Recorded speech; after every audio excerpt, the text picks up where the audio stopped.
Happy Sunday! Ayan, sakit. Nakagat natin yung dila natin. Good morning guys. Happy Sunday and blessed Sunday to everyone. So ayan, nag-start na ako ng Get Ready With Me.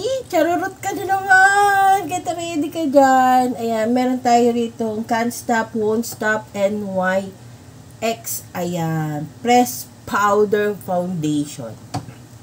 Ayan, di na tayo nag-powder. Foundation na lang tayo. Para, manuot sa mukha natin yung ating sunscreen. Ayan, lang tayo. Very, very light lang. Ayan. Nauuso kasi itong mga get ready with me. May bago na naman pauso ang tawag dito, pangalan nun? Si Tony Fowler, Get Unready With Me. Diyos meyo marimar. Ang dami-daming lumalabas ng mga pauso. Pag mga sikat na vlogger talaga, sinusundan ng mga tao no? Yung mga low-key lang. Yes, low-key ng mga vlogger like me. Yan. Tapos lagyan natin ng konting powder para mag-set up siya. Magkaroon ng mga headlight, pin light, ganon. Headlight, kotse ito. So, ayan.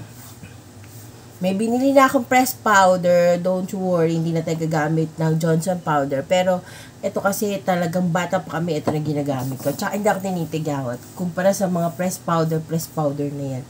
Tinitigawat ako. Pero, maganda kasi siya kasi naka buy one, take one. Ayan.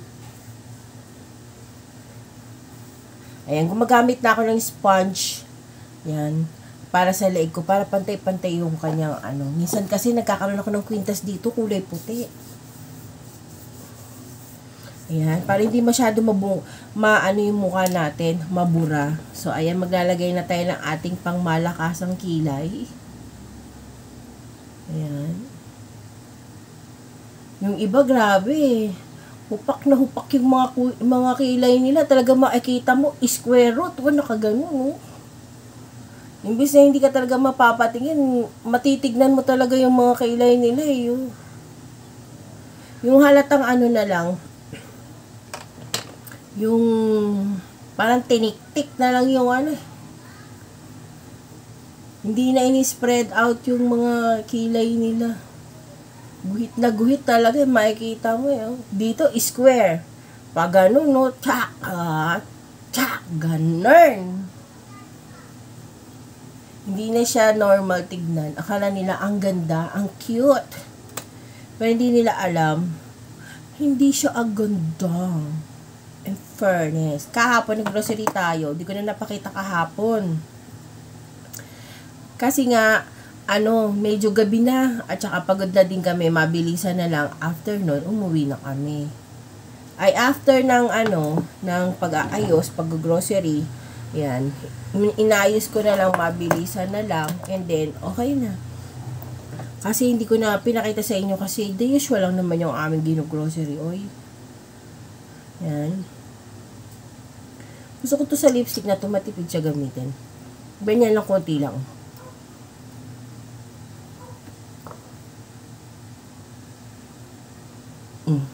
O, diba? Ang ganda. Kakalat mo lang. Okay na. Tapos, may binili ako sa online shop. Ito, mabango siya at saka maganda sa buhok. Bagsak siya. Siguro kailangan ko lang planchahin. Tsaka, siya, malambot, madaling suklayin. Buy one, take one siya. Ito yung take one. Ayan. Pareho lang din siya. Nakakahon lang tong isa. Ayan. Ito yung laman. Maganda siya, 200 ml na. Buy one, take one. Pero binibili ko, dati ko pa to inaabangan. Mahal siya dati, nasa 300 isang peraso. Ngayon naka-sale na lang siya. Yung buy one take one. O diba? Murang-mura, saan ka pa? So ayan, magsuklay tayo. Nag-hot oil ako. Naalala niyo yung pinakita ko sa inyo hot oil. Yun yung ginamit ko shampoo. Di ako nag-shampoo. Hot oil lang. Ikli pa rin ang buhok natin, O diba? Mas madali siya suklayin. Ayan, bumili ka ng Paganini. Ayan. Na brush. Ito yung ginagamit ko noon.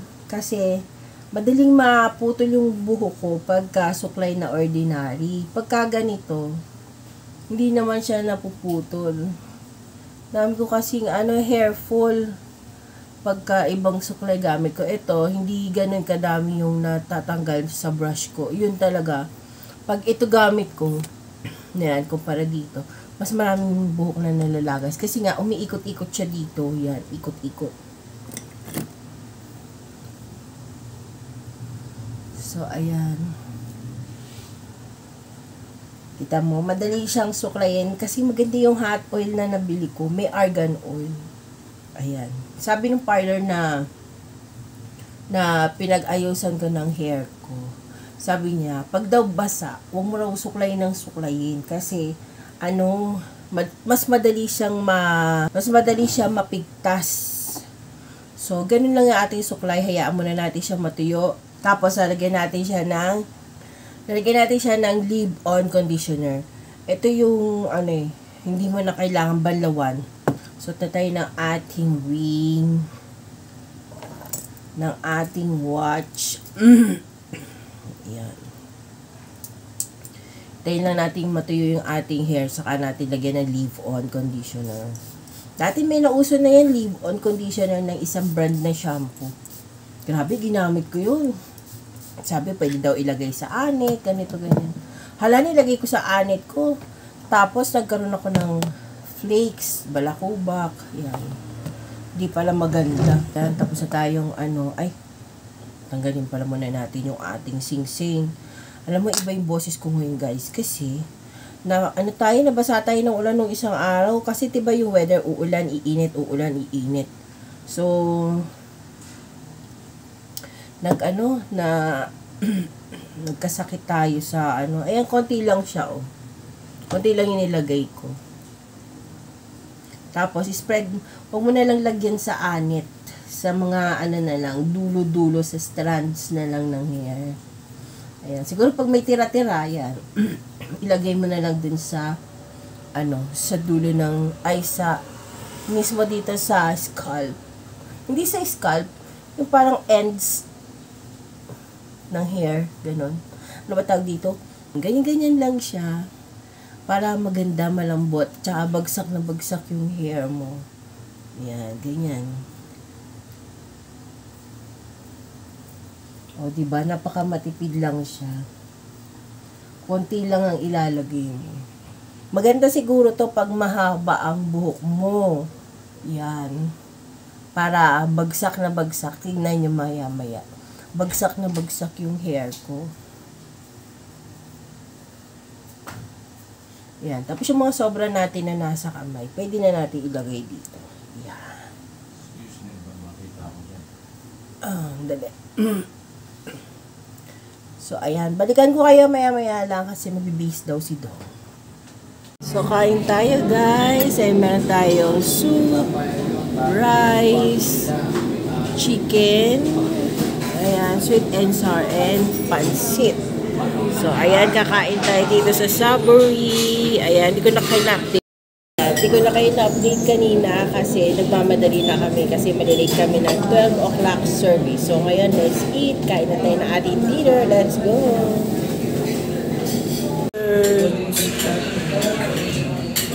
Hi guys! Tapos na tayo kumain. Nakasabay namin yung pastor kanina. Yung pastor dun sa church. So, binilisan na lang namin ang aming kain. Baka palibre pa. Tumakas na lang para baka ipalibre, baka sa amin din ipabayad yung order nila. So, ayan, dito tayo sa Robinson. Ayan, walking lang tayo. Guys, pauwi na tayo. Dala na natin yung e-bike. Bumili lang tayo ng electric fan. Ayan. And si Dong nag-CR lang siya. Yan yung ating electric fan. Nasa likod na siya. Ayan. So, very useful lang ating e-bike, guys.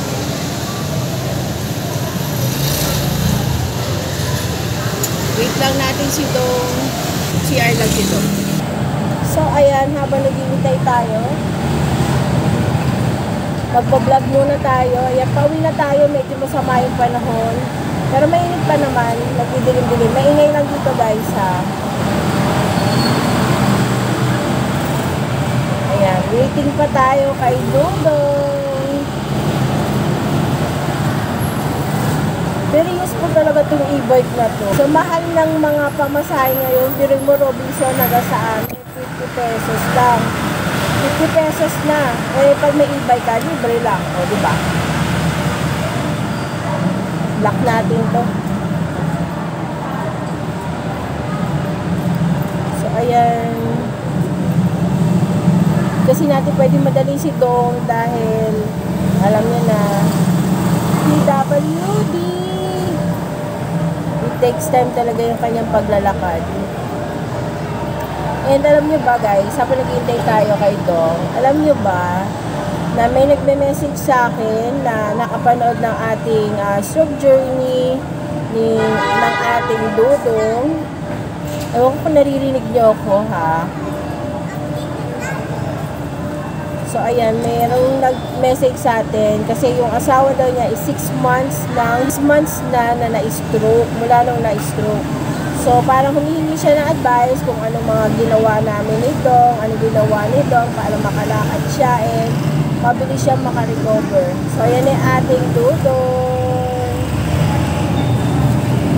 Ayan ang ating passenger. So, tuloy ko na lang yung kwento mamaya. Ayan. So, tara, let's go! Hi, guys! Guys, hi! So, ayan, nakarating na tayo dito sa ating home, sweetie home. And, ayan, na-assemble na natin yung electric pan na binili natin. So, pakita ko sa inyo, guys. Ayan na yung ating biniling electric fan. Grabe, ang liit-liit lang yan. Pero, ang mahal-mahal na ng mga electric fan. Yan, malakas naman yung kanyang hangin. So, ayan na nga, guys. Ayan. Na-assemble na natin yung ating electric fan. Dalawa na electric fan dito. Kasi, wala tayong electric fan dahil isang electric fan natin, nag-overheat na, nag-amoy sunog na siya. So, kailangan na natin bumili ng panibagong electric fan. Yung isang electric fan, yung isang electric fan, hindi na siya babataas. Kasi minsan babataas. Ang hirap panikpanaog ng electric fan. So, kaya, bumili lang kami ng isang electric fan. Maliit lang siya, pang dito lang sa, kung isang bago namin electric fan, sa kwarto na namin yan. Tapos, itong isang electric fan na yan, ayan, lalagay na namin yan dito sa sala para may hangin. Hindi ako tumatambay dito kasi nga walang kahangin-hangin. Wala electric fan dito. Ang electric fan lang dito, itong clip fan. Ayan. Yan. Yan lang ang electric fan dito. Tsaka yung isang clip fan din na nasa taas. Ayan, nakita nyo sa salamin, nasa taas. Ayan. Katapat ng aircon. Eh, yung aircon namin hindi gumagana. Dahil, ewan ko kung ano nangyari sa aircon na yan. So, ipapaayos pa namin yan sa TLC. TCL pala, TLC. Team Love. Ayan. Sa TCL. So, hiningi na namin yung number kanina. So, itatawag na lang namin kung para mapuntahan nila at matignan kung anong nangyari sa ano na yan, sa aircon na yan. Kasi pagka summer, gusto mo tumambay rito, mag-relax, manood ng TV, hindi ka makapanood ng TV. Kasi nga, mainit dito, alam niyo naman, pag summer, talagang summer ang ang init. So, lagi kaming nasa taas, doon kami nagpapalamig na lang, ganun, lalo na sa gabi. Dito kasi, malakas yung TCNN, ewan ko ba ano nangyari dyan. So, yun lang nga. Anyway, nakauwi na tayo. Ayan, nakauwi na tayo. Ano sabi mo? Thank God. Nakauwi kami na safe. Ayan. Galing ni Janet mag-drive eh. We! Ikaw nga pag magdadrive pa sabi mo, babangga mo eh. Pag nabangga ko, sasakay ka pa ba sa akin? Hindi na. Bala ka sa buhay mo. Yung mga kahagingan, yung mga truck na nagubot na simento. Hindi na, oy. Gabuhok lang sa pool na eh. Bahala ka dyan. So, ayan na nga. Ayan ang aming mga ganap. Ayan. Meron na kami may pang-dinner na kami kasi kanina hindi namin naubos yung aming in order sa Talaga sinadya namin na madaming order. Tatasa daw ni Dong yung electric pan na bagong bili natin kasi sa kwarto nga namin yan ilalagay. So, ayan. Mayroon kaming pasobra na order kanina. So, yun na lang yung aming dinner. So, magsisaing na lang ako mamaya ng konti kasi for sure dalawa lang kami kakain. And, ayan, meron pa palang leftover na white rice. So, yun na lang yung aming, ayun yung kahon. Yung aming dinner. Tingnan mo. Galito na niya. So, ayan, ipapanik niya na yan sa taas. Yan. Kaya niya na maghagda na may bit-bit eh. Kaya hindi na ako nag-aalala sa kanya. And we're back, ayan. So, naalala ko nga pala, may nagko-comment sa atin na isang stroke survivor din. Nakalimutan ko na yung pangalan niya. Nagtatanong siya kung sino yung therapist ni Dong, kung sino yung therapist ni Dong, and ano yung mga ginagawa niyang therapy nung bago siya ma-stroke. Kasi parang yung husband niya is na-stroke na 6 months ago. So, parang nadidepress yata yung kanyang husband. Sabi niya, lakasan mo loob mo, tulungan mo yung sarili mo para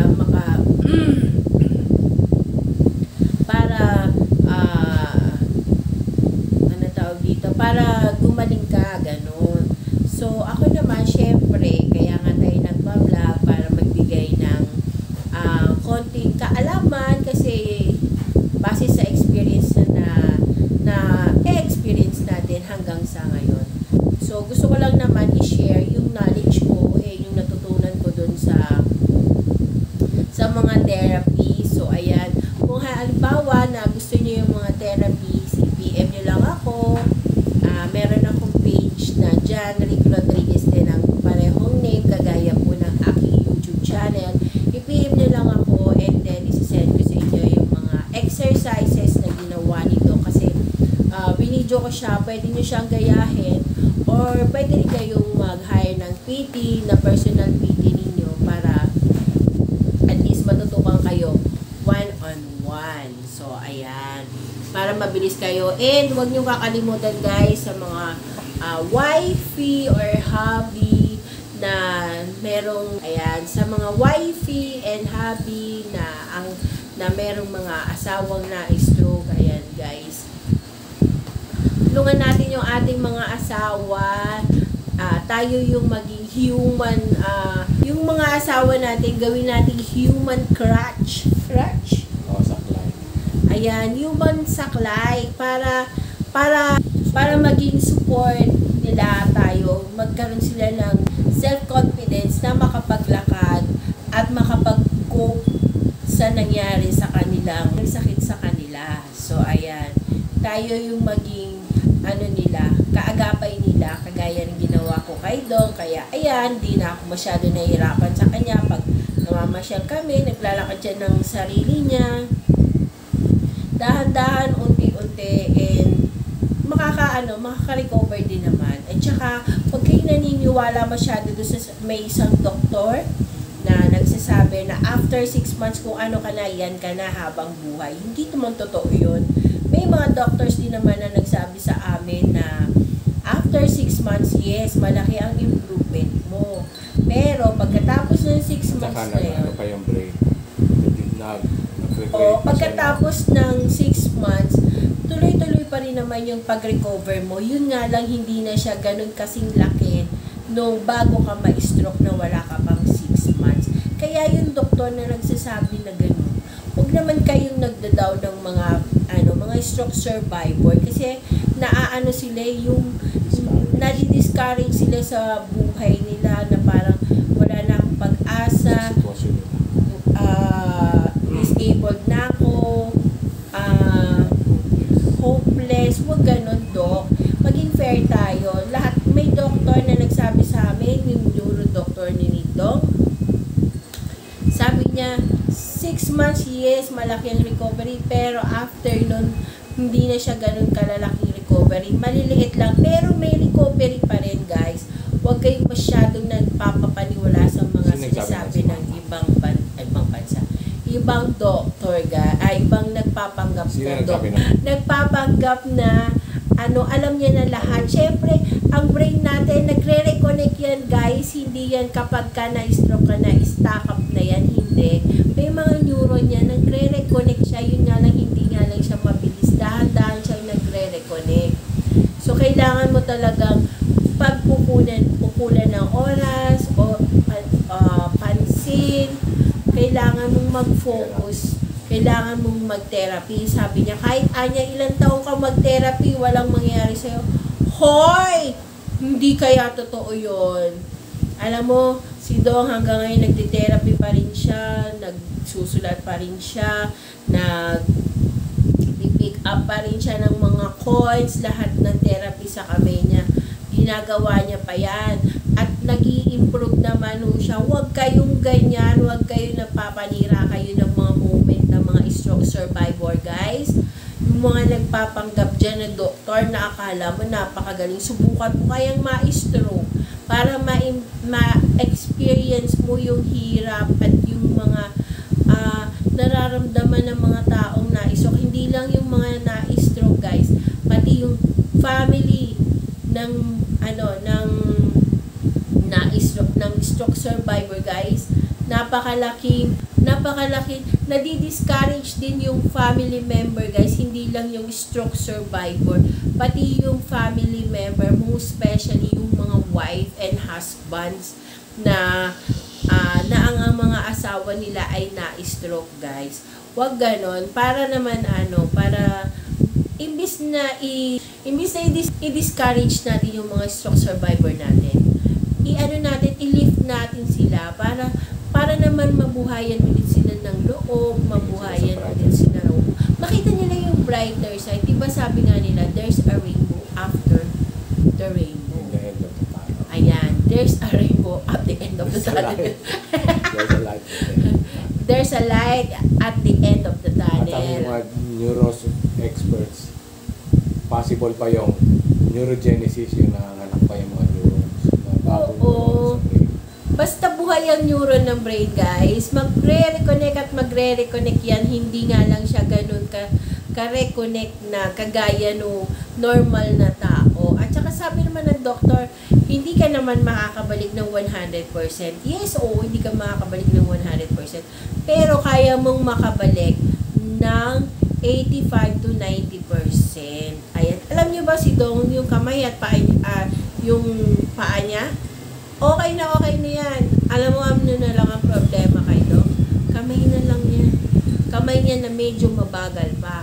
Pero, pagdating ng tamang panahon, if in God's perfect timing, guys, bibilis at bibilis din yan. Kasi, pag lagi mong ginagamit yung affected part mo, affected hand mo, lagi mong ginagamit yung affected hand mo, mas mabilis siya. Kasi mas mabilis siyang mag-connect sa mga neuron. Kaya, huwag naman mag-discourage, guys, ha? Anuhin nyo din yung nararamdaman ng mga stroke survivor and the family.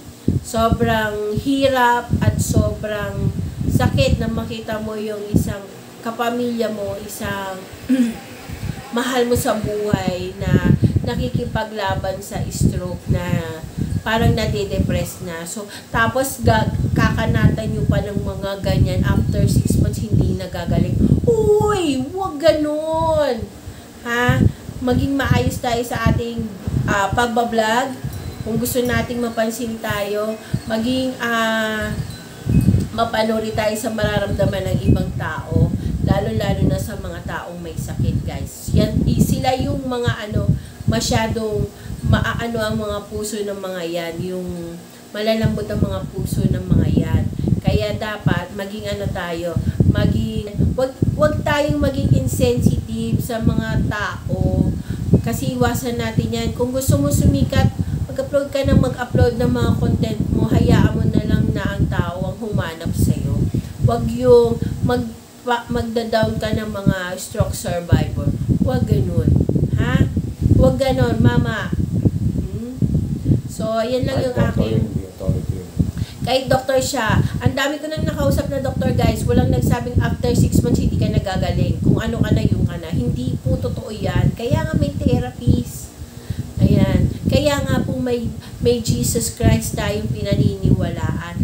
Kahit na more than 6 months pa yan, kahit na 38 years pa yan, kung may pinaniniwalaan kang Diyos, hindi ka niyang pababayaan at siguradong pagagalingin ka. Ha, mama? Wag ganon, mama. Ha? Hindi kita papangalanan kasi baka sumikat ka. Gusto ko lang mag-voice out kasi medyo hindi ko gusto kasi na siya, off comment na siya. Dahil nababash na siya ng mga ibang stroke survivor dun sa isang account niya. Ayan. Nababash na siya? Oo, nag-off comment na siya. So, yan lang din kasi parang gusto ko lang din speak out kasi nga, syempre, naka-experience din tayo ng isa sa mahal natin sa buhay, yung asawa ko nga na na-stroke. So, hindi naman totoo yun. Merong recovery pa rin, guys. Base sa mga na-experience ni Dong. Diba, no, Dong? No? Oo. Meron, guys. Huwag kayong maniniwala sa pompagong na yun. Ha? So, ayan. At saka Diyos ang author ng life. Yes. Wala siyang right magbigay ng limit. Yes. At saka, hindi kanya bubuhayin or isusurvive sa isang sakit na binigay niya sa'yo kung wala ka pang purpose sa life at hindi kanya kayang pagalingin. Ha, guys? So, yun lang ang masasabi ko. Kaya kay Pompago, ayan, dahan-dahan tayo sa pagsasalita. At saka, kung gusto mo sumikat, huwag mong gamitin yung mga stroke survivor. Ha? Yun lang naman. Salamat sa inyong panonood, guys. Ayan, kung di ka pa nakakapag-subscribe sa aming YouTube channel, please do subscribe to our YouTube channel and hit the bell notification para lagi kang updated once na meron akong bagong upload. So, hanggang sa muli, guys. See you on my next vlog. Bye tayo. Bye! Bye!